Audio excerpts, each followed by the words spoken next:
World day against trafficking in persons.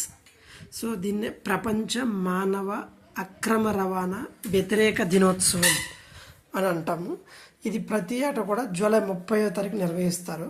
అసలు ఈ అక్రమ రవాణా అంటే ఏంటి? హ్యూమన్ ట్రాఫికింగ్ అంటే ఆర్థిక ప్రయోజనాల కోసం మనుషుల్ని అంగడి సరుకుగా మార్చి క్రయ విక్రయాలు జరపడాన్ని మానవ అక్రమ రవాణా హ్యూమన్ ట్రాఫికింగ్ అంటాం.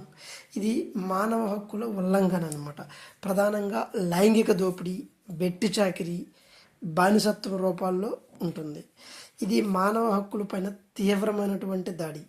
అవగాహన లేకపోవడం వలన, నిరక్షరాస్యత, అభివృద్ధి చెందకపోవడం, పౌరుల మధ్య ఆర్థిక అసమానతలు వంటి కారణాల వలన ఈ అక్రమ రవాణా ప్రధానంగా జరుగుతుంది.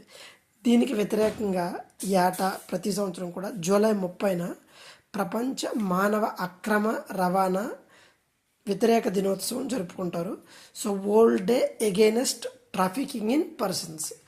So 2024 NCRB national crime records bureau report ప్రకారం 2020-23 మధ్యలో ప్రపంచ ప్రకారం దేశవ్యాప్తంగా 2250 అక్రమ రవాణా కేసులు నమోదయ్యాయి.